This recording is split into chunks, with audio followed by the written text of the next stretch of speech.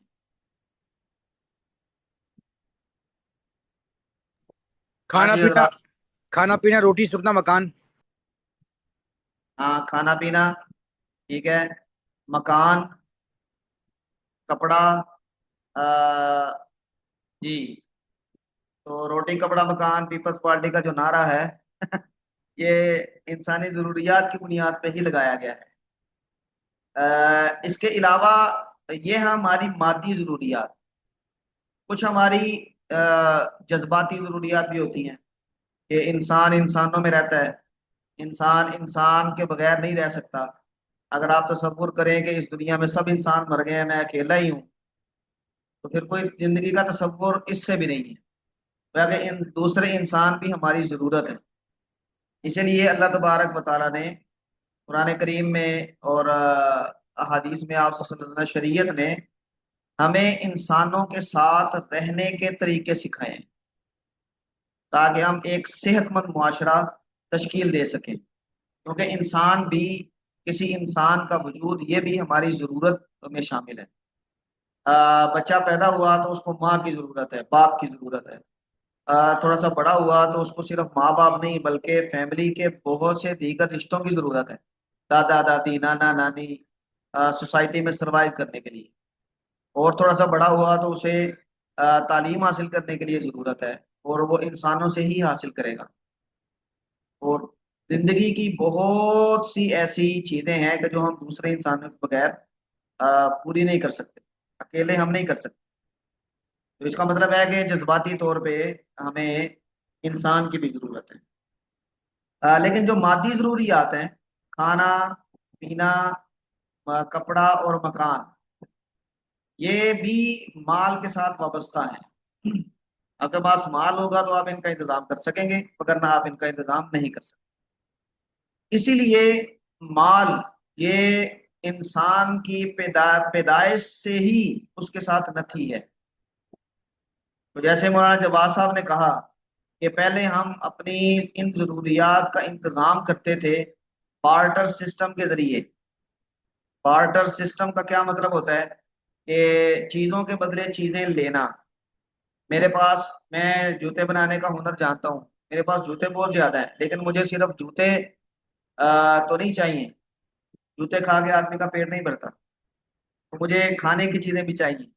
تو جس کے پاس کھانے کی چیزیں زیادہ ہیں میں اس کو جوتے فراہم کروں گا، وہ مجھے وہ کھانے کی چیزیں دے گا۔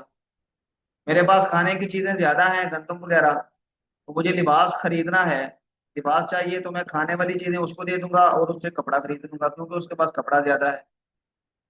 تو انسانوں نے اپنی ضروریات ابتدا میں اس طرح پوری کرنی شروع کی، اس کو کہتے ہیں barter system, goods with goods, چیزوں کے بدلے چیزیں لینا۔ جو چیزیں آپ کی ضرورت سے زائد ہیں آپ کسی کو دے دیں جس کو ضرورت ہے، اور جو آپ کی ضرورت ہیں وہ آپ اس سے لے لیں۔ لیکن یہ والا سسٹم یہ بہت بڑے پیمانے پر انسانوں کی اس ضرورت کو پورا نہیں کرتا۔ پھر آہستہ آہستہ انسانوں نے ایک میڈیم آف ایکسچینج بنایا۔ ایکسچینج کا مطلب ہوتا ہے تبادلہ۔ تبادلہ جس ماحول میں ہو وہ ماحول بنایا، جس چیز کے ساتھ تبادلہ کیا جا سکے، جس چیز کو معیار بنایا جا سکے تبادلوں کا، تو لوگوں نے وہ آپس میں طے کر لی۔ اس کو کہتے ہیں میڈیم آف ایکسچینج، کہ وہ چیز بذات خود مقصود نہیں ہے، لیکن وہ کیونکہ چیزوں کے تبادلے کے لیے ضروری ہے اس لیے وہ ایک قسم کا مقصد بھی بن گئی۔ اور انسانوں نے آپس میں چیزوں کے تبادلے کے لیے جس میڈیم کو ہمیشہ استعمال کیا وہ سونا اور چاندی ہے، جس کو ہم میٹل کرنسی بھی کہتے ہیں، میٹل کرنسی۔ تو میٹل کرنسی میں بہت ساری دھاتیں یہ استعمال ہوئی، لیکن جو ہمیشہ استعمال ہوتی رہی دھات وہ سونا اور چاندی ہے۔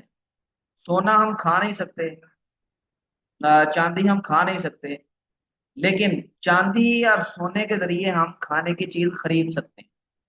یہ کھانے کی چیز خریدنے کے لیے ضروری چیز ہے، اور اسی کے ذریعے ہم چیزوں کا تبادلہ کریں گے۔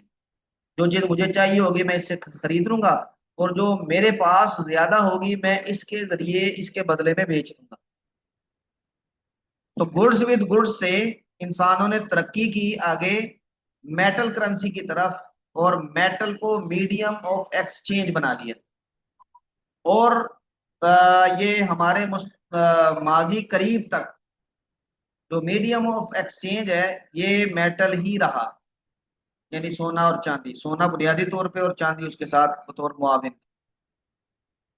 اچھا، پھر یہ تقریباً دو سو سال اگر پیچھے ہم جائیں تو اس میں پھر میٹل کی جگہ پہ پیپر کرنسی آئی ہے، نوٹ آیا ہے۔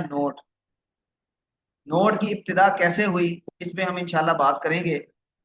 یہ ایک رسید کے طور پہ جاری ہوا تھا، لیکن آہستہ آہستہ اس نے سوسائٹی میں ریپلیس کر دیا، سوسائٹی میں جگہ لے لی میٹل کرنسی۔ میٹل کرنسی میں بہت ساری مشکلات تھیں انسانوں کو، تو انہوں نے پیپر کرنسی میں ان مشکلات سے چھٹکارا یعنی دیکھا، تو انہوں نے میٹل کی جگہ پہ پیپر استعمال کرنا شروع کر دی۔ تو پھر تھوڑا سا مزید ہم ایڈوانس ہوئے تو پیپر کرنسی کی جگہ پہ ڈیجیٹل کرنسی آئی، یعنی جب آپ دھاتیں استعمال کرتے تھے تو جوتا خریدنے کے لیے آپ کو سونے کی اشرفیاں دینی ہوتی تھی یا چاندی کے سکے دینے ہوتے تھے، لیکن جب پیپر آیا ہے تو پھر جوتا خریدنے کے لیے آپ کو نوٹ دینے پڑتے ہیں۔ آج کل بھی ایسے ہی ہے، نوٹ ہماری جیب میں ہوتے ہیں، اور نوٹ لے کر ہم بازار جاتے ہیں، جو ہماری ضرورت کی چیز ہوتی ہے وہ نوٹ دے کر ہم وہ چیز لے لیتے ہیں۔ تو نوٹ یہ میڈیم آف ایکسچینج بنا، لیکن اس میڈیم آف ایکسچینج یعنی نوٹ کو آج کل ریپلیس کر رہا ہے ڈیجیٹل کرنسی۔ ڈیجٹس ڈیجٹس کہتے ہیں اعداد کو، اعداد گنتی۔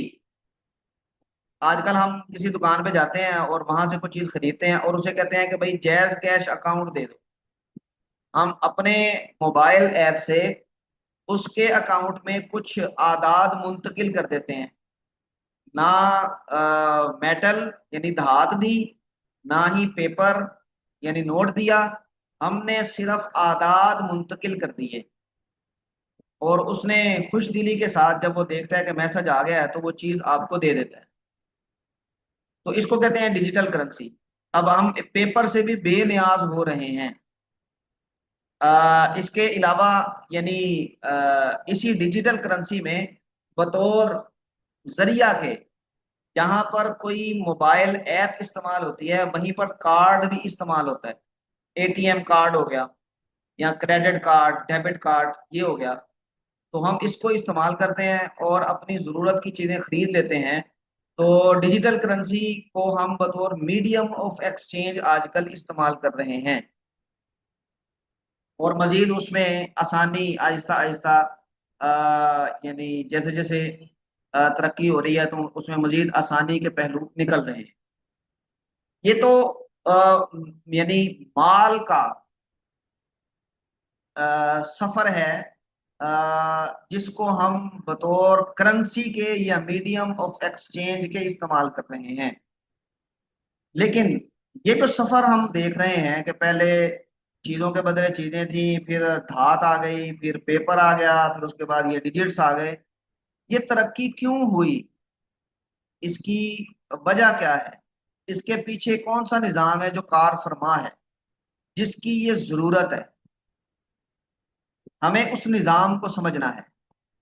یہ ایک صرف فینومینا ہے، یعنی ایک مظہر ہے بہت ساری ان چیزوں کا کہ جو پس منظر میں کام کر رہی ہیں۔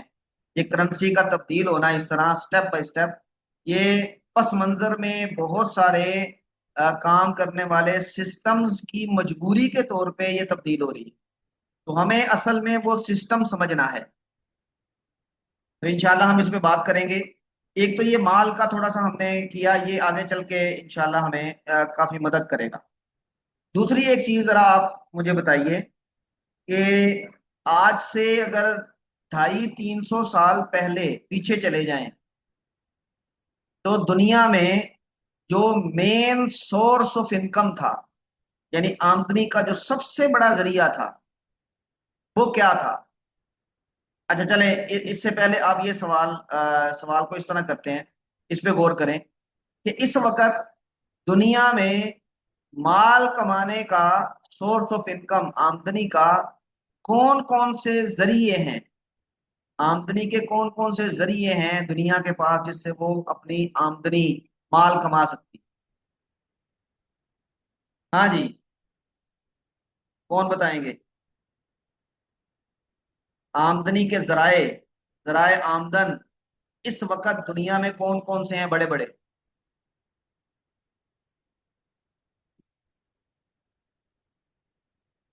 ہاں جی حضرات علماء کرام. آٹا، چینی، گھی، آئل. نہیں، یہ آمدنی کے ذرائع ہیں. آپ دکان کو فوکس نہ کریں، ورلڈ مارکیٹ کو فوکس کریں. پیٹرول، دنیا کی سونا، جی چاندی. سونا چاندی یعنی دھاتیں، جی. اور یہ فاسل فیولز ہیں. فاسل فیولز کا مطلب یہ جو زمین سے نکلتا ہے وہ ٹھیک ہے، پیٹرول وغیرہ، پیٹرولیم، اور اجناس. ٹھیک ہے، صفیہ نور کہہ رہی ہیں اجناس، یعنی ایگریکلچر، زراعت. زراعت آمدنی کا بہت بڑا ذریعہ ہے. پاکستان زرعی ملک ہے. یہ پاکستان زرعی ملک ہے، یہ کیوں کہتے ہیں پاکستان کو زرعی ملک؟ پاکستان کو زرعی ملک کیوں کہا جاتا ہے؟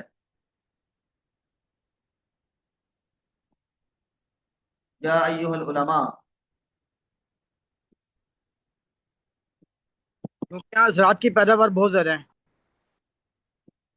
یہاں کی زمین سے ہم بہت ساری فصلیں لیتے ہیں جو ہماری ضرورت بھی پوری کرتی ہیں، اور ہم ان کو بیچ کے سرمایہ بھی حاصل کرتے ہیں. اس لیے ہم کہتے ہیں کہ ہماری آمدنی کا ایک بڑا ذریعہ زراعت ہے. ٹھیک ہے، اور اس کے علاوہ، زراعت کے علاوہ پاکستان کے ذرائع آمدن بڑے بڑے کون سے ہیں؟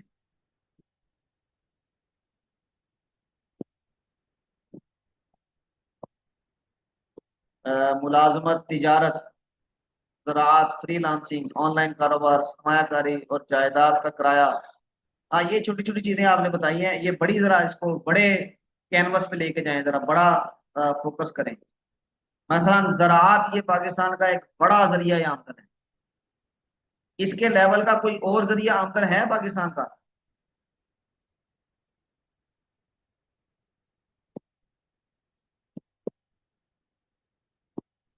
ہاں جی علماء کرام.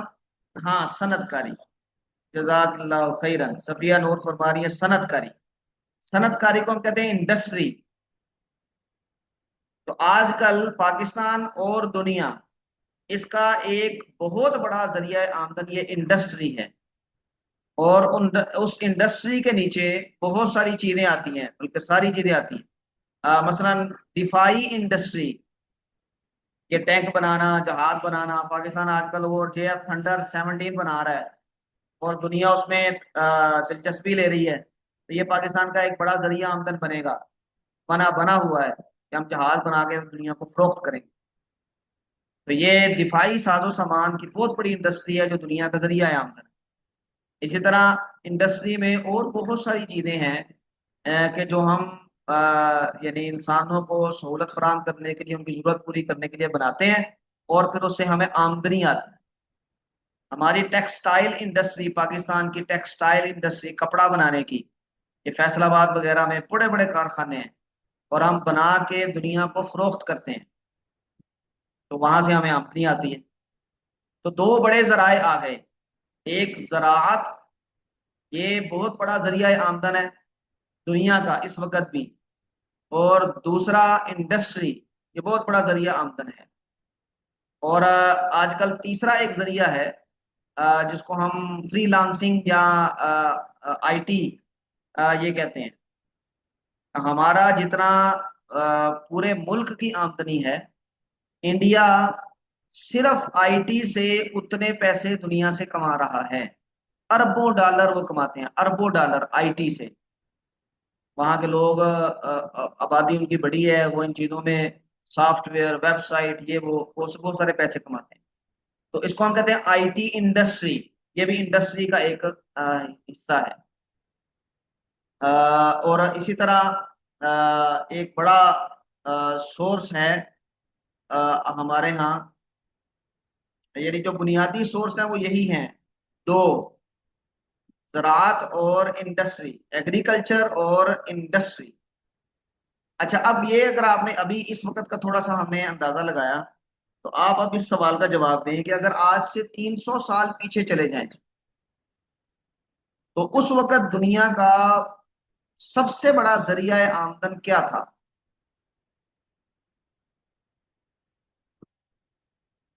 ہاں جی حضرات علماء کرام، 300 سال پیچھے سب سے بڑا دنیا کا ذریعہ آمدن کیا تھا؟ تو صفیہ نور فرما رہی ہیں کہ زراعت، ایگریکلچر، بالکل ٹھیک کہا۔ آج سے 250-300 سال پیچھے چلے جائیں تو دنیا کا سب سے بڑا ذریعہ آمدن یہ زراعت تھا، ایگریکلچر۔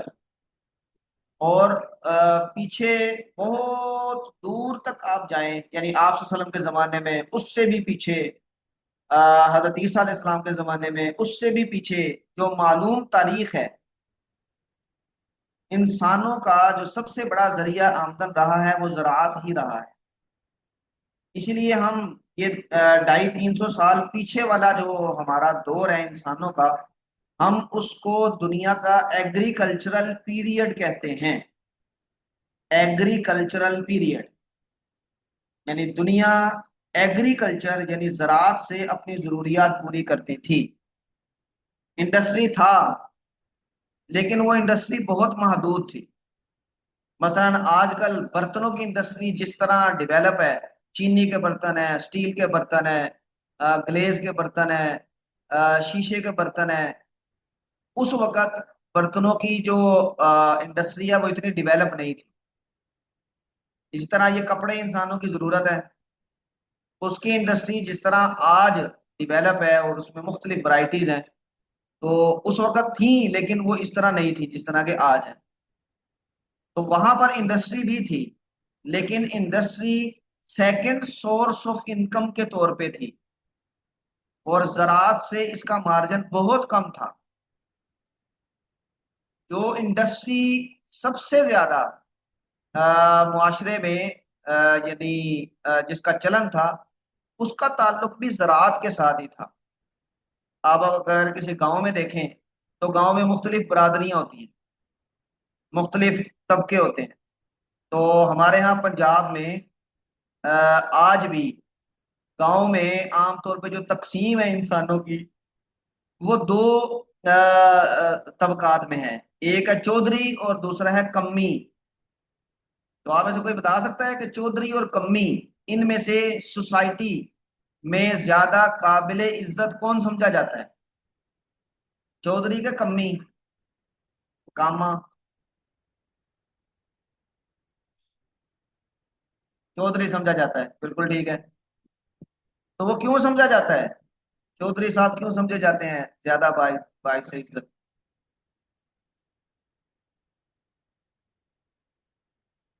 ہاں جی حضرات، ان کے پاس زمین ہے، زراعت ہے ان کے پاس، اور کمی اس کو کہتے ہیں کہ جو زراعت کی ضروریات پوری کرنے کے لیے مختلف کام کرتا ہے. مثلا لوہار ہے، وہ زراعت کی ضروریات ہے کہ اس کو کاٹنا ہے، اس کو مشین چاہیے، یہ وہ، تو وہ لوہار وہ کام کرتا ہے. ترخان ہے، اسی طرح انسانوں کی ضرورت ہے جوتے بنانا. اب تو یہ پوری پوری انڈسٹری بن گئی ہے نا لوہے کی، اور یہ لکڑی کی انڈسٹریاں پوری پوری بن گئی ہیں. لیکن گاؤں کی سطح پہ ان پیشوں کو زراعت کے معاون پیشے سمجھا جاتا تھا. گویا کہ یہ ایگریکلچرل پیریڈ میں یہ پیشے زراعت کے معاون پیشے سمجھے جاتے تھے، زراعت کے ماتحت تھے، اور یہ لوگ وہیں پر پائے جاتے تھے جہاں پر زرعی زمین میں کاشتکاری ہوتی ہے. تو اس کا مطلب ہے کہ 250-300 سال پہلے دنیا کا جو سب سے بڑا ذریعہ آمدن تھا وہ زراعت تھا، اور اسی کے پیچھے جنگیں ہوتی تھیں، اسی کے پیچھے ایک ملک دوسرے ملک کو فتح کرتا تھا، اور اسی کے پیچھے معاشرے میں بڑی بڑی تبدیلیاں اور نظام بنتے تھے. تو اب ہم اپنا تھوڑا سا اس کو مائنڈ اپ کرتے ہیں، ہمارا ٹائم ختم ہو رہا ہے. آپ لوگوں نے ایک دو کام کرنے ہیں. آپ نے گوگل پہ لکھنا ہے ایگریکلچرل پیریڈ یا زرعی دور، دنیا کا زرعی دور. تو ایگریکلچرل پیریڈ یا یہ لکھیں گے تو اس میں کچھ تفصیلات آئیں گی. آپ نے ایگریکلچرل پیریڈ کا تعارف پڑھنا ہے، اور اس میں یہ آئیڈینٹیفائی کرنا ہے، یہ جاننے کی کوشش کرنی ہے کہ یہ ایگریکلچرل پیریڈ یہ کہاں سے کہاں تک ہے. کہاں سے تو وہ تو بہت پیچھے سے چلا آ رہا ہے، لیکن کہاں تک ہے دنیا کا ایگریکلچرل پیریڈ، یہ آپ اس کو ذرا آئیڈینٹیفائی کریں گے. ایک کام یہ ہے، اگلی کلاس میں ہم اسے ڈسکس کریں گے. دوسرا کام یہ ہے کہ انڈسٹریل ریولوشن، یہ ایک اصطلاح ہے، انڈسٹریل ریولوشن. اس کو آپ نے گوگل پہ لکھ کے تو اس کا تعارف لینا ہے. انڈسٹریل ریولوشن کا صنعتی انقلاب جسے ہم کہتے ہیں. تو جب یہ صنعتی انقلاب آیا ہے 250-300 سال پہلے، تو اس میں پھر یہ زراعت سے دنیا انڈسٹری کی طرف منتقل ہوئی ہے، اور اس میں سوسائٹی میں بہت بڑی بڑی تبدیلیاں آئیں، بہت بڑی بڑی سیاسی نظام میں آئی، معاشی نظام میں آئی، جو انسانوں کا رہن سہن تھا اس میں آئی، اور انسانوں کے اندر یعنی جو ذرائع آمدن تھے وہ تبدیل ہوئے، لوگوں کی زندگی تبدیل ہوئی اس کی وجہ سے. تو اس کو سمجھنا یہ بڑا ضروری ہے. تو ہم دو چیزیں آپ اپنے یہ ہفتے کے دوران اس کو گوگل کے ذریعے سمجھنے کی کوشش کریں. ایک ایگریکلچرل پیریڈ کو، دوسرا انڈسٹریل ریولوشن، صنعتی انقلاب یہ کیا ہے، اس کو آپ نے پڑھنا ہے، دیکھنا ہے. اس کے ساتھ ایک اور چیز ہے جس کا استاد گرامی مولانا آزاد الرائے صاحب یہ بہت زیادہ تذکرہ بھی کرتے ہیں، فرینچ ریولوشن.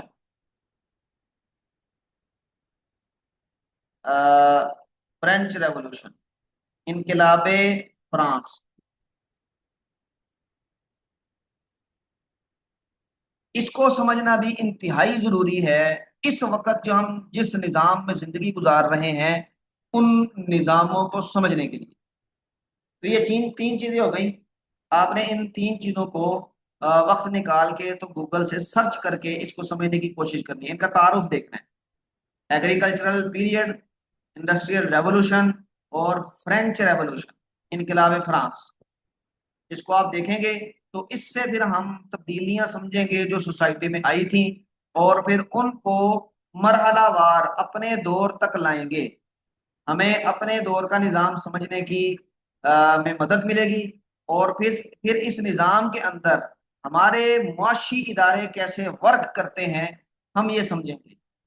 اور پھر آخر میں ہم یہ دیکھیں گے کہ ہمیں ان معاشی اداروں کی ورکنگ پہ اعتراضات کیا ہیں بطور مسلمان کے. ایک شرعی یعنی شریعت کے نقطہ نظر سے ہمیں ان پہ کیا اعتراضات ہیں.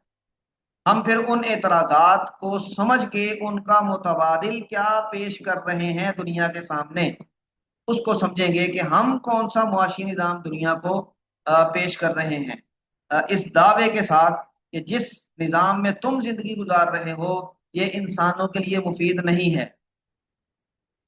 جو نظام ہم تمہیں دے رہے ہیں یا اس نظام میں جو تبدیلیاں ہم تجویز کر رہے ہیں، ان تبدیلیوں کے کرنے کے بعد یہ نظام دنیا کے لیے، انسانوں کے لیے زیادہ مفید ہوگا۔ آخر ہمارا اختتام یہاں پہ ہوگا انشاءاللہ، تو اس میں ہم بینکنگ بھی پڑھیں گے اور دیگر ادارے بھی پڑھیں گے انشاءاللہ عزیز۔ تو آپ کا آج کا جو کام ہے اگلے ہفتے کے لیے، وہ ان 3 چیزوں کو سمجھنا ہے۔ اپنی اسائنمنٹ بھی مکمل کریں، اللہ تعالیٰ خیر کرے، اور تھوڑا سا وقت چاہے روزانہ ایک موضوع لے لیں، 5-10 منٹ آپ کے لگیں گے کسی ایک کو سمجھنے کے لیے، تو ان کو ذرا اچھی طرح سمجھنے کی کوشش کریں، اس کی بنیاد پہ ہم بات آگے بڑھائیں گے۔ ہاں جی، اب یہاں تک کسی کا کوئی سوال ہو تو بتائیے۔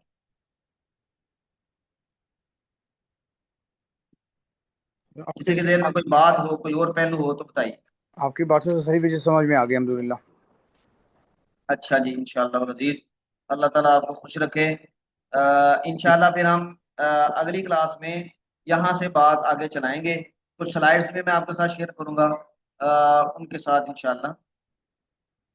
نہیں، ان کی اسائنمنٹ نہیں لکھنی، ان میں آپ نے کچھ نہیں لکھنا، صرف اس کو پڑھنا ہے اور سمجھنے کی کوشش کرنی ہے۔ جب آپ اسے پڑھیں گے تو بہت سارے سوالات آپ کے ذہن میں پیدا ہوں گے، اگر وہ سوالات آپ کر سکیں، یعنی نوٹ کر کے، تو ان سوالات کو کلاس میں ڈسکس کر سکیں تو یہ بڑا مفید ہوگا ہمارے لیے انشاءاللہ۔ ہاں جی، کسی کے ذہن میں اور کوئی بات ہو تو فرمائیں، وگرنہ پھر یہاں پہ ہم کلاس مکمل کریں۔ جزاک اللہ۔ اللہ تعالیٰ آپ کو خوش رکھے۔ ٹھیک ہے، اگلی کلاس میں ملاقات ہوگی۔ السلام علیکم ورحمۃ اللہ وبرکاتہ۔